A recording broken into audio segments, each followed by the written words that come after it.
ICC men's टी20 world cup 2026 के super 8 में आज वो नजारा देखने को मिला जिसने दुनिया को याद दिला दिया कि आखिर क्यों वेस्ट इंडीज क्रिकेट टीम को कभी काली आंधी कहा जाता था।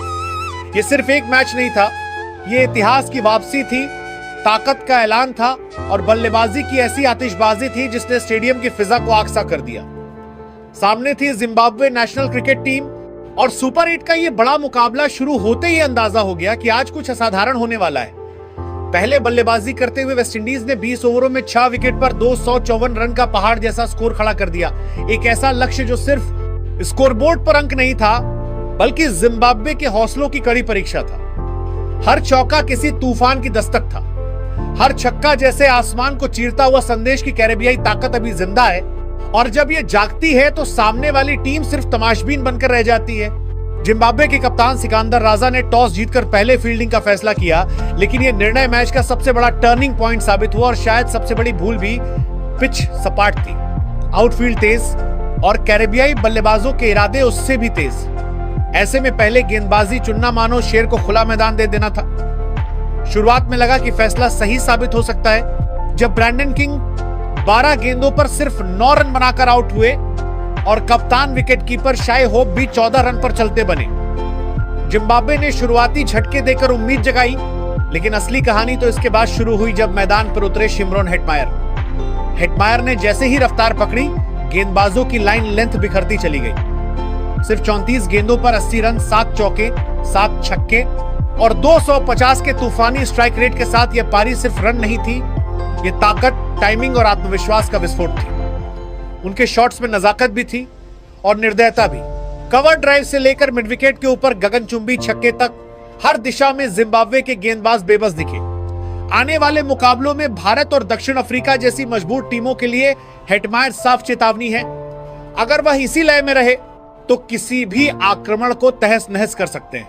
हेटमायर का साथ बखूबी निभाया रोवमन पावेल ने, जिन्होंने 35 गेंदों पर 59 रन ठोके, 4 चौके और 4 छक्कों के साथ। उनकी बल्लेबाजी में ठहराव और ताकत का अनोखा संगम था। जब भी जिम्बाब्वे वापसी की सोचता, पावेल का एक बड़ा शॉट सारी उम्मीदों को तोड़ देता। फिर आए शेरफेन रदरफोर्ड, जिन्होंने 13 गेंदों पर 31 रन बनाकर आखिरी ओवरों को आतिशबाजी में बदल दिया। 3 चौके, 2 छक्के और हर गेंद पर आक्रामक इरादा। जेसन होल्डर ने 4 गेंदों पर 13 रन ठोककर फिनिशिंग को यादगार बना दिया, 2 लंबे छक्कों के साथ, जबकि मैथ्यू फोर्डे नाबाद लौटे। यह सामूहिक प्रदर्शन था, हर बल्लेबाज ने आकर हमला बोला और जिम्बाब्वे के गेंदबाजों को सांस लेने तक का मौका नहीं दिया। गेंदबाजी में रिचर्ड निगरावा ने 4 ओवर में 47 रन देकर 2 विकेट लिए। ब्लेसिंग मुजराबानी ने 42 रन देकर 2 सफलताएं हासिल की। शुरुआत में दोनों ने अनुशासन दिखाया, लेकिन हेटमायर के आते ही रफ्तार टूट गई। रायन बॉल और अन्य गेंदबाज भी रन रोकने में नाकाम रहे। कप्तान रजा खुद 3 ओवर में 52 रन लुटा बैठे और पार्ट टाइम विकल्पों की भी जमकर पिटाई हुई। जब 254 रनों का पहाड़ सामने खड़ा हो तो हर गेंद सिर्फ गेंद नहीं रहती, वो दबाव का बोझ बन जाती है। और यही बोझ जिम्बाब्वे नेशनल क्रिकेट टीम के ओपनरों के कंधों पर साफ दिखाई दिया। मरुमानी, जो विकेटकीपर की जिम्मेदारी भी निभाते हैं, 8 गेंदों पर 14 रन बनाकर कुछ आक्रामक शॉट जरूर खेले, लेकिन उनकी कोशिशों में ठहराव नहीं था। हर बड़ा शॉट मानो जल्दबाजी में खेला गया जवाब था उस तूफान का, जो पहले ही मैच पर छा चुका था। दूसरी ओर बेनेट 5 गेंदों पर 5 रन बनाकर पवेलियन लौट गए। न आत्मविश्वास, न लय, न वह धैर्य जिसकी ऐसी विशाल लक्ष्य का पीछा करते हुए सख्त जरूरत होती है। शुरुआत ही डगमगा गई और यहीं से जिम्बाब्वे की उम्मीदों की दीवार में दरार पड़नी शुरू हो गई। इसके बाद मेयर्स ने 15 गेंदों पर 28 रन बनाकर कुछ पल के लिए मुकाबले में जान डालने की कोशिश की। 3 चौके, 2 छक्के और इरादे में आक्रामकता, लेकिन ये चमक भी क्षणिक रही। जैसे ही उन्होंने रफ्तार पकड़ी, कैरेबियाई गेंदबाजों ने उनकी पारी पर विराम लगा दिया। रयान बर्ट 3 गेंदों पर बिना खाता खोले लौटे और टॉप ऑर्डर की ये लड़खड़ाहट साफ बता रही थी कि लक्ष्य सिर्फ बड़ा नहीं, लगभग असंभव बन चुका है। इन सभी बल्लेबाजों के सामने वेस्टइंडीज क्रिकेट टीम के गेंदबाज किसी शिकारी की तरह सटीक और निर्मम दिखे।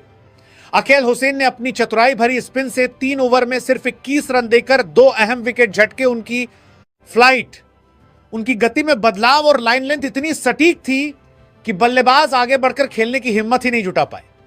मैथ्यू फोर्डे ने 3 ओवर में 25 रन देकर 1 विकेट लिया और अपनी नियंत्रित गेंदबाजी से रन गति को जकड़ कर रखा, जबकि गुडाकेश मोती ने 1 ओवर में 10 रन देकर एक महत्वपूर्ण झटका दिया मानो आखिरी उम्मीद की लौ भी बुझा दी हो।